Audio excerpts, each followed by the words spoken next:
Interrogative के दो प्रकार। इंट्रागेटिव सेंटेंस के दो प्रकार। इंट्रागेटिव सेंटेंस के दो प्रकार कैसे होंगे? जैसे हम किसी से पूछते हैं क्या तुम पढ़ते हो, तो उसका इंग्लिश में बनेगा डू यू रीड। ऐसे इसे हम कह सकते हैं इंट्रागेटिव फर्स्ट। और हम किसी से पूछें क्या तुम क्या पढ़ते हो, तो इसे इंट्रागेटिव सेकंड कहेंगे और इसका इंग्लिश में बनेगा व्हाट डू यू रीड। बहुत अच्छे। तो व्हाट डू यू रीड, इस तरह से हम कह सकते हैं कि हिंदी वाक्य में जिनके आरंभ में क्या लग जाए वे इंट्रागेटिव फर्स्ट कहे जाएंगे, और जिनके बीच में मध्य में जिन सेंटेंसेस के वाक्यों के बीच में क्या क्यों कैसे इत्यादि प्रश्नवाचक शब्द जुड़ जाएं उन्हें हम इंट्रागेटिव सेकंड की श्रेणी में रखेंगे। चलिए इसी तरह से आज का हम प्रेजेंट इंडेफिनिट टेंस आगे पढ़ते हैं। प्रेजेंट इंडेफिनिट टेंस में हिंदी वाक्य के अंत में ता है, ती है, ते है इत्यादि आते हैं।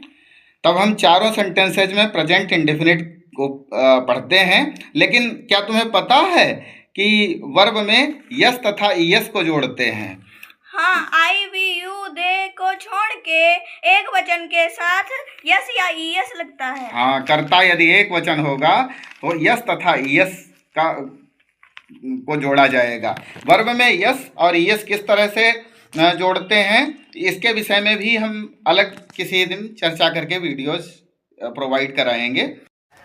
चलिए हम लोग प्रेजेंट इंडेफिनिट टेंस के सेंटेंसेस का अभ्यास करते हैं और इसी क्रम में हम अफर्मेटिव सेंटेंसेस पढ़ते हैं। सुरेश गांव जाता है, Suresh goes to the village, वे कविता लिखते हैं, दे राइट द पोएम, हम अंग्रेजी सीखते हैं, वी लर्न द इंग्लिश, तुम काम करते हो, यू डू द वर्क, वे यहाँ आते हैं, दे कम हियर। इसी तरह से हम जब निगेटिव सेंटेंस पढ़ेंगे तो वहाँ डू तथा डज का यूज होगा। आई वी यू दे के साथ डू का उपयोग होगा, बाकी सबके साथ डज का।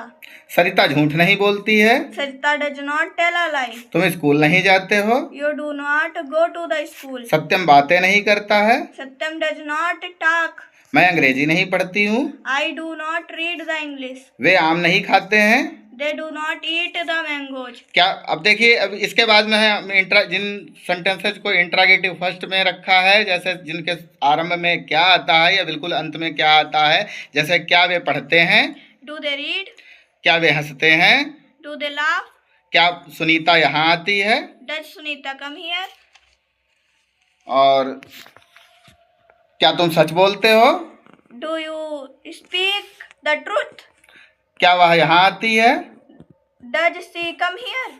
और इंट्रागेटिव सेकंड जिनके मध्य में क्या अथवा कोई भी प्रश्नवाचक शब्द आ सकता है, जैसे तुम